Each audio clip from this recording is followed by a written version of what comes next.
Hi, if you're a big fan of Sonic, you should probably skip this video to save yourself some anger and to hopefully save me from a bunch of angry comments and dislikes. Welcome to Bag, this series where I am beating all Game Boy Advance games. Developed by Sonic Team and Dimps and released in 2001, today we are playing Sonic Advance. So there is a reason for today's disclaimer, and we'll get to that in a very short bit, but first let's start off the game. The game begins with a character selection screen. You can choose between Sonic, Tails, Knuckles, or Amy. Now, I didn't know this at the time, I only know this now, but depending on which character you pick, they all have different movesets. So I thought that I would be able to pick between the different characters each level, but no, like once you pick a character, you're stuck with that character for the whole game. So, I mean, thankfully, I guess, in a way, that I picked Sonic. So the first level starts in Green Hill Zone. I believe every main Sonic game actually starts with Green Hill Zone. I could be completely wrong, but I feel like I heard that before. And this game is obviously no different. So Sonic games are full of all these different enemies. The one thing that I don't understand is some of them you can jump on and then some of them you can't jump on. But I also found that some that you can jump on, sometimes you can't jump on, and there's no indicator that you can't. I don't know. I had a lot of trouble with this game. There are also these things called item boxes that give you power-ups. Now, while I was playing the game, I didn't know what any of them really did. But since I'm making this voiceover, I'm going to do the research and tell you. So this is called the shield or the barrier. So basically if you get hit and you have this flashing green orb, you won't take damage. So this video is going to be heavy on the voiceover only because I didn't have too many great things to say when I was actually playing this game. Let me explain. And I already know that this is going to make a lot of people mad because Sonic has a huge fan base, but I also want to be true and honest in these videos, and unfortunately Sonic is just not my cup of tea. So this is my very first Sonic game that I've ever played. I've attempted to play Sonic games in the past, but I've never really gotten that far because to me the whole concept of a Sonic game is extremely flawed. Because Sonic is a game that's all about going fast, he's gotta go fast, but there's two issues with that. First of all, this game makes you go extremely slow about 95% of the time. Like, it is a slower platformer than pretty much any Mario game that I have ever played. And then on top of that, there are parts that are really fast, but the fast parts are either so fast that you don't even know what's going on, so it's kind of like an auto runner game, but also most of the time when you're doing the really fast parts, the game just screws you over. The game will put a spike in your way or an enemy or a cliff that you fall off at an instant death. This game pretty much punishes you for going fast. You'll see some examples of this later, but let's get back into the actual gameplay. So each stage has two acts. This is the second act of Green Hill Zone, and it's not much different of the first one. It obviously takes the same sort of level design, so I more so think of it as a halfway checkpoint of the level. Like, yes, it is a different level, but it's like the exact same design, and also if you die, you don't have to start over from the absolute beginning. You can start straight from the second act. Some other item boxes that you might find are these ring item boxes. Some of them will give you 5, some of them will give you 10, some will give you a random amount, and they add to your ring amount. And then there's the other one that looks like you're a flashing firework, which gives you a short burst of invincibility. So if you're used to Mario, it's sort of like the invincibility star. And then these ball pull things are checkpoints. So if you end up dying, you end up respawning at the last checkpoint that you touched. So when you reach the end of the second act of every zone, you are faced with a boss fight. And in the first one, it's pretty easy. You just have to face Dr. Robotnik and you just have to attack him. So this is what I was a little bit confused about, because sometimes all you have to do is jump onto an enemy and it will kill them, but other times you have to do this like small spin attack, which means just when you're about to hit them, you press A again and you'll do a like really short spin attack and then it will hurt them. But I found the game flip-flopped. Like, I never knew if I could just jump on an enemy or if I had to do the spin attack first, and it just felt so random on which one the game accepted. So once he gets to low enough health, he starts doing this other random move, and you can then hit him anywhere as long as you're doing that spin attack. So as you can see, I actually won by hitting him on the bottom of his car, but I just had to make sure that I did the spin attack first. Once you defeat him, he flies away, and then this random like capsule thing falls from the sky. Luckily, it doesn't kill you, even though it looks like it does. Then you hit the top of it, and then these random like animals pop out. It looks like there's like gorillas and dragons and parrots, and I don't understand the lore behind it, but I don't know, it's kind of cute, I guess. Which brings us into Zone 2, the secret base. The one thing that I will say about this game is that it does introduce a lot of different mechanics. Like, almost every single level. I mean, this level immediately starts off with this cool zipline mechanic, which then brings us into this like lidded base area. After taking about 13 more steps, we are introduced to this other new mechanic where Sonic is spinning around this wire, and depending on where he is when you press A, he'll either fly up or drop down. And without skipping a beat, there are also these other platforms that if you stand on them for too long, they will crumble and fall away. Later in this level, we find a power-up that is called, and I quote, the Power Sneakers, also known as the High Speed, also known as the High Speed Shoes. I don't know why in Sonic games, each item has like 14.5 different names, but that's just how it is. And when you pick up these Power Sneakers / high speed shoes, it temporarily increases your speed and jump height. Or in my opinion, it makes Sonic kind of a little bit more bearable to play temporarily. I do really like these chain mechanics, and I also think that they did a really cool job at all of the different animations that this game has. And even here, there's like a crane mechanic with a different animation. I think the animation is super well done. At the end of the level, we are faced with another Dr. Robotnik boss, and this time he is on, again, I don't know the technical terms, I'm sure there's a technical term for this, but I'm just going to call it a pogo stick machine. So since you can attack from underneath, it makes it really easy, so I just kind of kept jumping and doing the attack and killed him in absolutely no time. In fact, he was somehow easier than the very first boss. The next zone is the Casino Paradise Zone. It seems kind of random, but I also do really like the aesthetics of it. I think it looks really nice. One thing about this game is they definitely know how to change up the scenery with each zone. So I believe this level is supposed to be like the inside of a pinball machine, so it's just kind of random. Well, actually, in fact, all of the levels are extremely random. I'll show you what I mean by that soon. But actually the randomness of this game makes it super hard to edit because it's just, there's no concisiveness to it. It's just the most randomly placed things in the entire world. On a positive note, I like when Sonic runs past these flagpoles that it does a little animation and you get a little speed boost from it. The boss fight for this level consists of Dr. Robotnik coming out of these different tubes, and you pretty much just have to attack him like you have before. The only difference is there's also this bomb shape that comes out of these tubes, and you have to make sure to not attack that one. So this boss fight was pretty slow and boring because the way that this game works is you collect rings, and when you get hit, you lose your rings. But there's also a small period to be able to pick up and recover some of your rings that you've lost. And if you run out of rings and you get hit, you die. So as long as you have one ring on you, you can pretty much get hit infinite amount of times, but then sometimes collecting that ring is impossible. And then you have to be careful. So I pretty much lost my rings right at the beginning, so I just had to play the rest of this game extremely safe. Also, I was really confused about the controls and I was still trying to get used to them. So if I was to play this boss fight again, I probably could have done it a lot quicker. The next zone is Ice Mountain, which right off the bat, I really liked the aesthetic of it, but then quickly became my most hated level. This level has a mechanic that is absolute ass. So which mechanic is that, you might be wondering? Well, let me just show you this little teaser real quick. Let's see if you can spot it.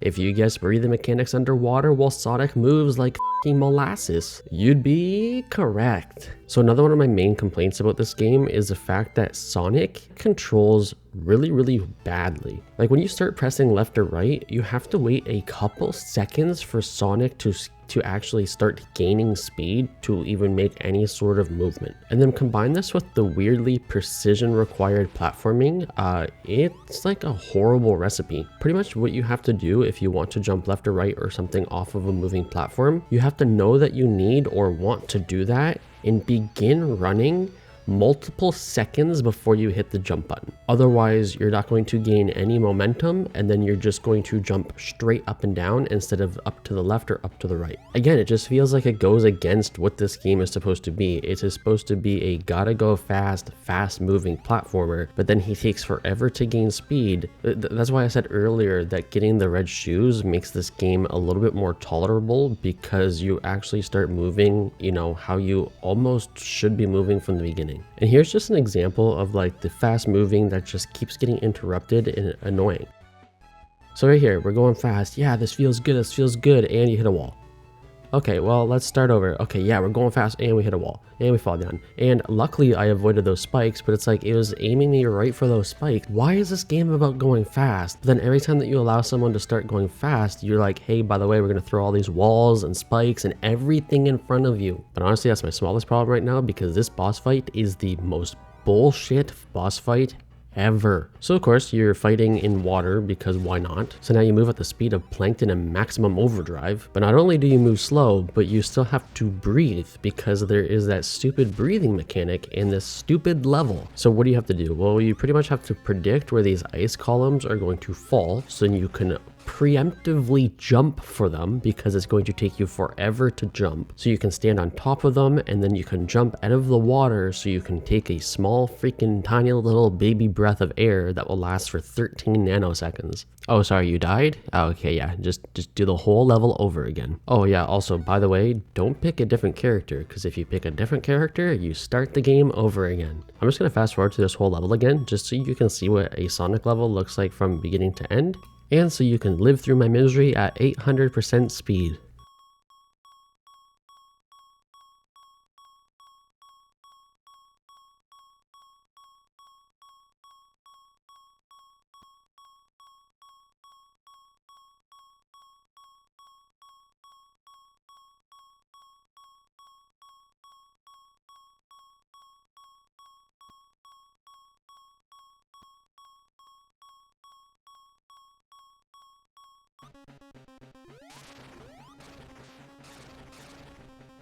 Thankfully, I beat Dr. Robotnik this time, and I fucking ran out of air.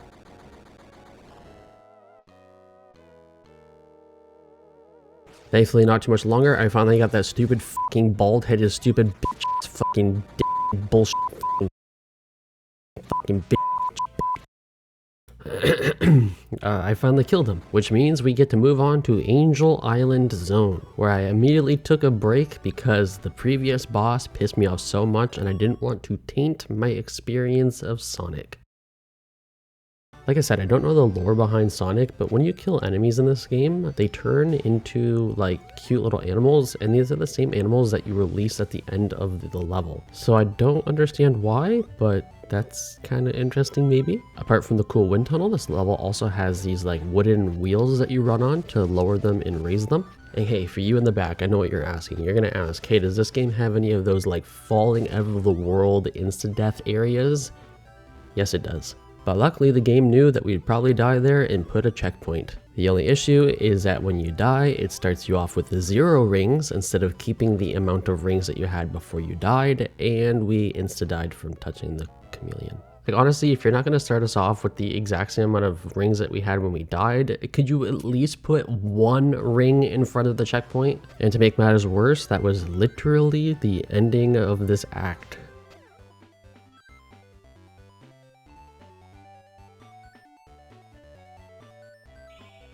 In Act 2, I kept going up, which took a long time. As you can see, this is fast forwarded. It was a lot of like precise jumping and platforming, but when I got to the end, there was this weird spring, and when I stepped on it, it took me to a secret level. So I didn't know anything about it at the time, but now I know these are called special stages, and there's one in Green Hill Zone Act 1, Secret Based Zone Act 2, Casino Paradise Zone Act 1, Ice Mountain Act 1 and Act 2, Angel Island Zone Act 2, and Cosmic Angel Zone. Upon completing all of them, which I just clearly never did, you will get Chaos Emeralds. Once you collect all 7 Chaos Emeralds, you'll be able to access, and I quote, the game's true final level, the moon. So in order to get this Chaos Emerald that I'm attempting, I have to beat this level with 90 rings, and well, that never happened. Not even close. Upon getting to the end of this stage, you have to fight this Pink Knuckles guy. So he has 2 stages. So the first stage is just kind of like this Pink Knuckles kind of flying around.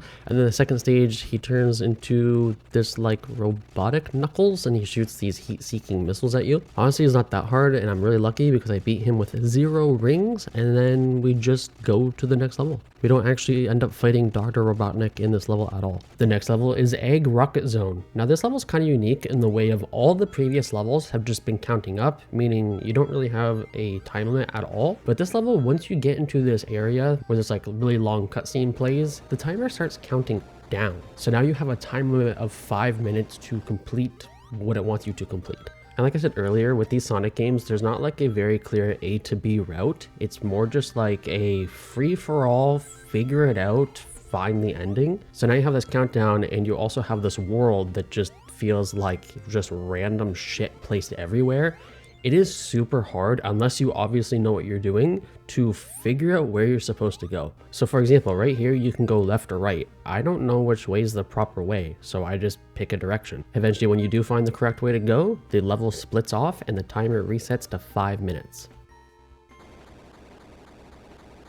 And then it's time to do the exact same thing over again. So I've obviously learned my lesson that this game is not about going fast, but here is an example of the game basically trying to lure you into dying. It shoots you this tube really quickly, which gives you the confidence of like, oh, this is a fast part of the level, except if you were to go fast, it just launches you off into an instant death. Luckily, I held back. I mean, it didn't help, I still died, but that's the thing. This game tricks you into going fast, but then just to punish you. Here's another example of the like terrible kind of placed wherever it wants to be placed level design.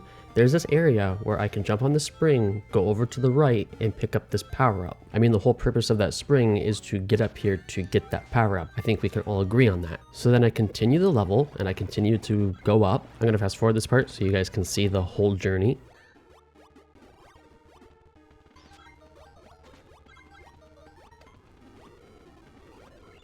And eventually we were met with this booster rail. I don't know the correct term for it. And what that booster rail does is it launches us off back to the bottom where that power up that we previously got was. Why? Like, it makes it seem like this is the correct way to go, but all it does is reset our progress on a level where we have a timer. Like, to me, this game is just so flawed in so many ways. The level design is terrible. The concept of the game just is terrible. It doesn't make sense. I'm so sorry. I'm so sorry. I know that Sonic has so many fans. I just don't understand. And if you are a Sonic fan and if you've made it this far, I genuinely would love to hear, like, change my mind, like open my mind up to why Sonic is great. Maybe I'm just looking at this all wrong. And like I predicted, because this game is just nonsense, we ran out of time. We didn't even get close to the end of the level because it's just a big ass maze that just keeps resetting our progress if we take the wrong turn. And we don't even know that we're taking the wrong turn. That's the problem. Eventually found the proper route to get to the end with enough time, and we have to do it again. The level splits off and the timer resets. Keep in mind, if you die at any point, you have to restart this over from the very beginning. This is the longest level in the history of video games, I swear to God. After pretty much the exact same scenery and the exact same things that we've been doing for the last 3 times now, we get to the end of the level and we get to start the Cosmic Angel Zone. This level has a very similar vibe to the casino level, except it's just ridiculously hard and really boring because at this point of the game, I am so over it. It's mostly hard because of these like robot-y looking guys that shoot these purple things down at you. Those things hurt a lot, and I don't know what I was doing wrong, but it just felt like most of the time, even though there's like a flashing button on the top of them, that it didn't always hurt them and kill them. A lot of the time it would hurt me trying to hurt them. Like I've said previously in this video, how it just never really made sense on when I can and when I can't step on top of enemies. This level does have a cool gimmick though, where you can reverse gravity, although I thought it was a little bit frustrating just because I was already at this point frustrated with the game. Which brings us to the second final boss of this game, which is a super frustrating boss. Oh my god. So the whole idea is that there's this like jumpy rope thingy and he moves back and forth on it and there's spikes on the bottom. So you have to jump and kind of land beside it to cause enough, I guess, bounce in this chain to flip him over. The only problem is, I don't know what I was doing wrong, but it felt like half the time, even though I landed beside him perfectly with a good jump height, he would not flip over. And I think the worst part about all of it is the fact that then there are these blue orbs that he shoots that hurt you really badly, and when you lose your rings, it is almost impossible to recover them on this level. Another thing that I noticed too is when you hit him and then he flips back over immediately, your little time slot of invincibility is not enough, and you also don't get thrown far enough away from the spikes, so you're almost guaranteed to then just land back on his spikes. Also, like I said at the beginning of this video, you don't have really any maneuverability when you're in the air unless you are moving before you jump. So if you're playing a game like Mario, you know that you can press left or right while you're in the air, and you have quite a bit of maneuverability. You can almost move from like one side of the stage to the other side of the stage, but that just doesn't exist in Sonic. As soon as you jump onto this boss and then he throws you off, turns around, you're almost guaranteed to land back on his spikes. And there's almost nothing that you can do to avoid it. It's just pure dumb luck. After nearly 20 minutes, I finally beat his ass, and then it's another level. Although because we did not find all of the Chaos Emeralds, it is our final level, the final level that we can do anyway. All you have to do is beat Dr. Robotnik 3 different times. There are 3 different sort of, I guess, boss forms that you have to do, and strangely enough, it only took me 2 attempts to beat these. I have no idea why the second last boss was nearly impossible.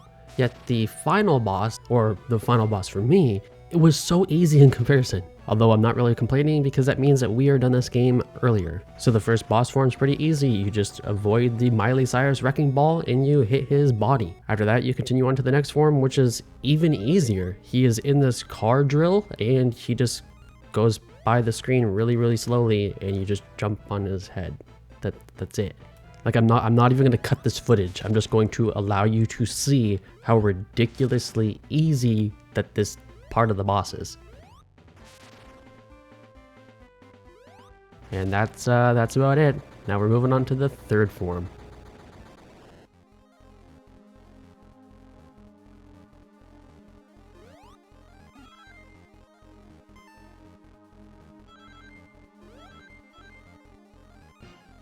I will admit this third form is quite a bit harder, but it's still absolutely nothing in comparison to the previous boss that we did. It's ridiculous. So his third form is pretty much just Dr. Robotnik in this weird ship thingy, and every once in a while he will lower this top spinny part, which will reveal himself, and you just have to attack his ship while he's in that position. You do have to be careful though, because he shoots out this laser beam. I don't know the correct word for it, but this like weird laser beam, and it really hurts.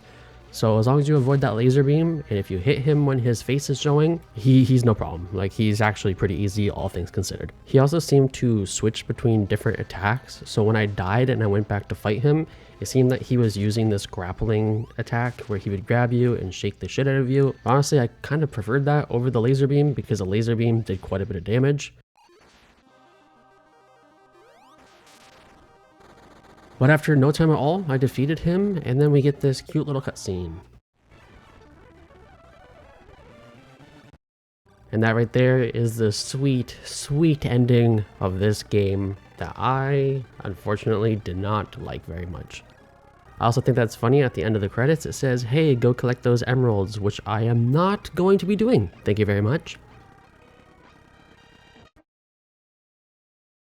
Okay, so let's get into the rating. So obviously my enjoyability was a 2 out of 10. Like I've already kind of touched on, I don't understand the concept of this game. It's a game about going fast, and then the times in the game where it allows you to go fast, it also punishes you for going fast. What it feels like to me is that Sega saw the success of Mario and decided, hey, let's make our own platform, but let's try to find a way to distinguish it. And they're like, hey, let's make a game where the whole concept is you're a character that goes fast. And they thought it was a great idea, and they started building it, and then they realized that, hey, when you go really fast, the levels are not fun, but then going slow completely defeats our purpose of making a platformer where you go fast. So it's stuck in this weird limbo of a game that doesn't know what it wants to be. So it is a slower, shittier platformer than Mario with a gimmick that is just so poorly implemented that it makes it also shitty. And because of all that, I also think the controls are just ever so slightly better than average because, like I've already touched on too,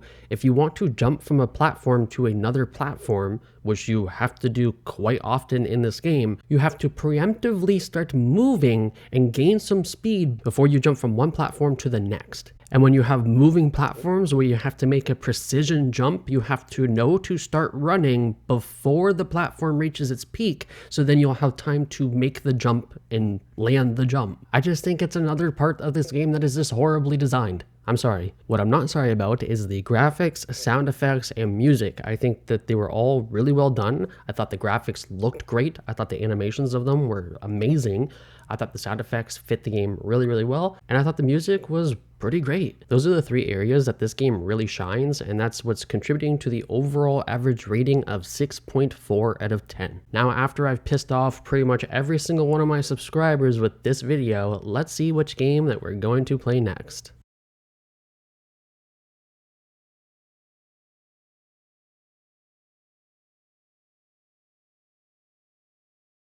And the next game that we are going to be playing is Fire Pro Wrestling 2.